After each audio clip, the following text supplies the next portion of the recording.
Hello everyone and welcome to a really awesome game. It was suggested to me on Twitter by Vitan Patel, so thank you for that. And it's a game from the Indian Qualifier. Sethuraman versus Bharathakoti Harsha, and the two winners of the Indian Qualifier, or the two of the top players who qualify, will be entering the Champions Chess Tour to join everyone else in that great tournament.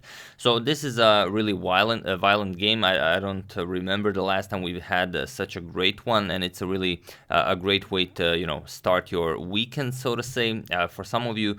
And it's I don't know what to say more about this game than to just show it to you, but we are gonna have a great time checking out this game. But one of the players here most certainly did not have a great time. So the format is pretty similar to the Champions Chess Tour, only here they only play one match, not two matches.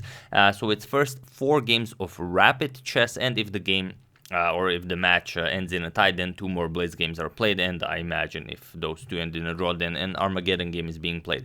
So the 4 rapid games, after they have been played, didn't yield a winner, and now they have to play 2 blitz games. So let's see what happens in this game, as it's I don't know if you remember, I would compare this game to the Kazhdan Immortal, maybe.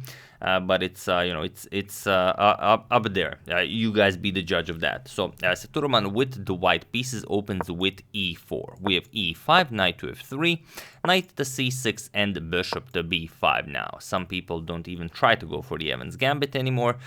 We have a6, Morphy's defense attacking the bishop. Here we have bishop to a4, and now knight to f6.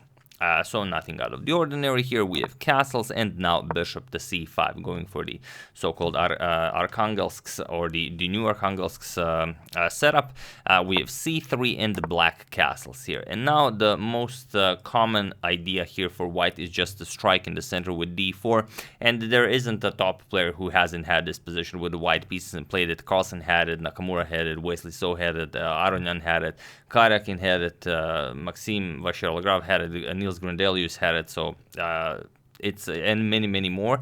So it's a very common position. But here we don't have d4, but rather d3. It's not a new move, but it is a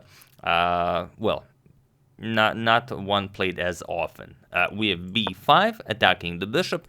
Bishop goes back, and now d6, preparing to develop the light square bishop. We have bishop to g5, pinning the knight here, and this is now a great pin because the pawn is on d6 and the bishop cannot go back to help out with the defense. So the only way to unpin would be just to play h6 and g5, and this is in fact exactly what black goes for. So h6, bishop to h4, and now g5. We have bishop back to g3, and now bishop to b6. Standard idea in such lines. In the future, you might have some support for c5, and the bishop will not be attacked if white at some point pushes d4. So here, white plays a4, and this position has been reached before. Known moves are rook to a1, knight b to d2, just nice developing moves. But here we have a4, and it is now, as of move 12, that we have a completely new game, and the black has to decide what to do here. So you could try many ideas, like knight a5, go after the bishop. You could advance the pawn to b4, or you could play rook to b8. And there are similar lines where it's okay for black to sacrifice this pawn, for example, knight to a3, knight to a3, and then you could even give up this pawn. But as you'll see here, this will not be the case, because after captures and knight to a3, black just goes knight to h7. And this is now a problem for white, because black is ready to start pushing those kingside pawns, and grabbing the pawn will only help black in doing so. So for example, here h5, h4 is coming. You have to make some room for the bishop, not g4 right away. First we're going to push h4, get the bishop to h2, and then we're going to push g4, and it's it's a pretty crazy attack happening here for black, and it's a blitz game. If you don't notice, you don't want to be caught off guard by black. So instead, we have d4 here, but this doesn't really change black's plans, and black continues in the exact same way. So here, h5, we have h3, and now h4, pushing the bishop back, and now g4. So what do you play here? You have to capture, otherwise if you allow black to capture, the g file opens up and then it's trouble. So h captures, we have bishop captures, now the knight cannot move, and queen to d3 now, immediately unpinning and asking black, what do you play here? So here black plays e captures on d4, and now c captures on d4 doesn't work because we simply remove the defender of the d4 pawn. For example, captures, knight captures on d4, and that's just a terrible, terrible position for white. Black already grabbed the pawn, black is on the attack, you have a beautiful bishop here, you have to be careful, knight can come to e2 with check, queen is coming to g5, so it's a really, really tough position for white to play. So instead, after e captures on d4, we have knight captures on d4, but now knight to e5. Again, an excellent outpost for the knight because it cannot be captured. If you capture it, then the knight is lost. The queen on d3 is undefended. So here, instead, after knight to e5, we have queen to e3. Queen to d2 was the last real attempt for white, but here queen to e3 is played, and now this simply doesn't work. And this is, well, only the first pause the video moment that we will have in this video. We're going to have 3 of them, so feel free to pause the video here and try to find the winning idea for black while I give you a couple of seconds.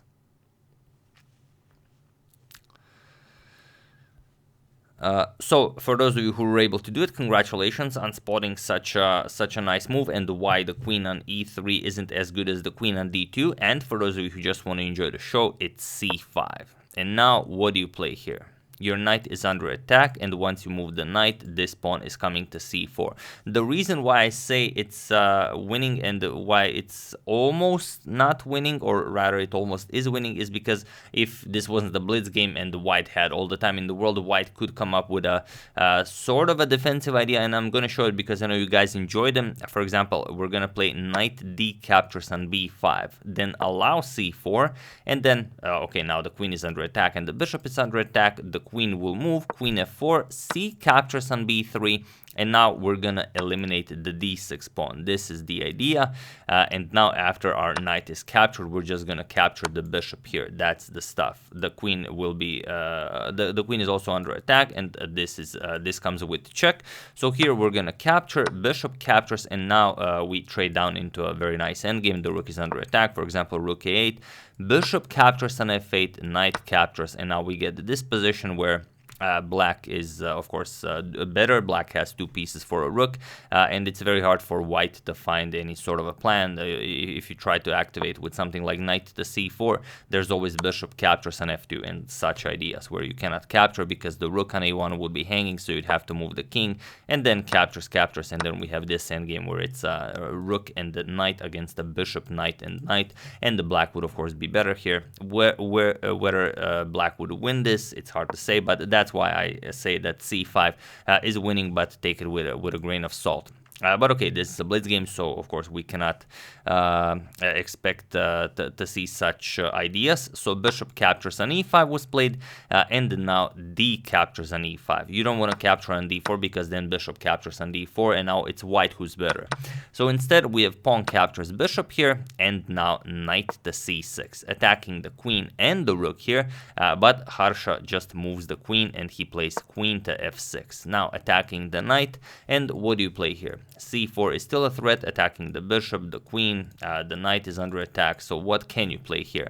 There is one sneaky idea, bishop to d1, but even that is insufficient because black just trades. For example, captures, now white captures on b8, and after bishop back to g4.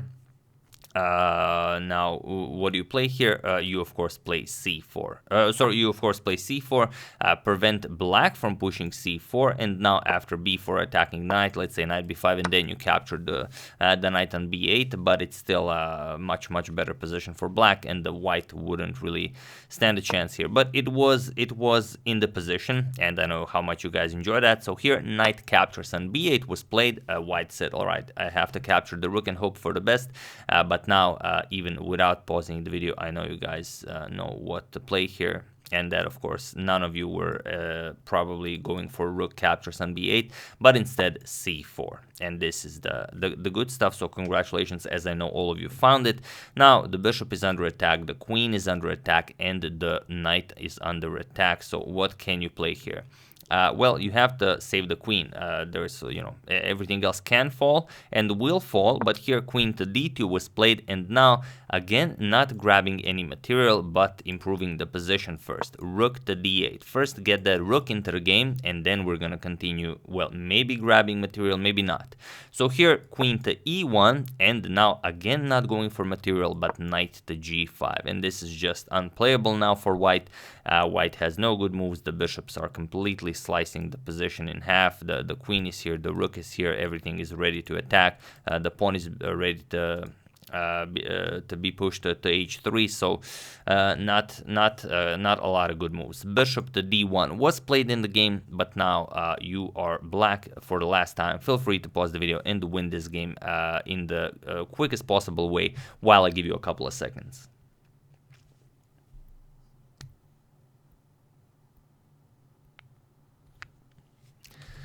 So for those of you who were able to do it, congratulations on finding any winning move.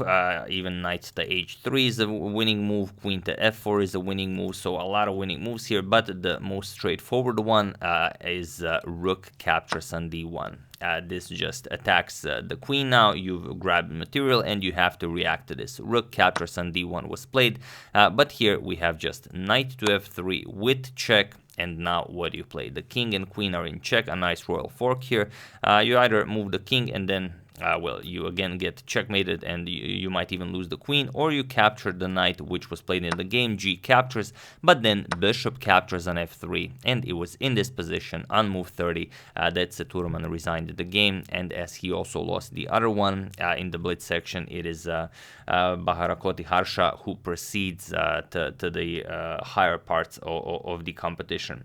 And just so I don't forget, I'm going to show you the standings, but first, why did he resign? Well, there's simply no move here for white. Queen g5 check, for example, followed by queen to g2 checkmate, and there is nothing you can do to avoid this. If you try something like king h2 to maybe bring the rook to g1, then we don't allow it. Simply queen f4 check, and it's the same idea. King h3, we're gonna go queen g4 check, king h2, and now queen to g2 will be checkmate. So whatever you do here, there's really no defense against well, with best moves from white, it's checkmate in 4. So I don't forget, as we're probably gonna show some more games from this competition, as well, especially if they will be as nice as this one. Sorry about that. It's a cross table from Chess24, so let me just enlarge that a little bit. There we go. So these are the standings of the quarterfinals. So as you can see, Adiban defeated Ghosh. Then we have Pragyananda defeated Murli Kartakian. We have Aravind defeated Harika Dronavali. Then we have Surashekar Ganguly defeated Vishak. Then we have Nihal Sarin, who lost to Aryun. Tough break for Nihal, as I know a lot of you were really rooting for him. Sethuraman got eliminated by Bharathakoti Harsha here, as we've seen in this game.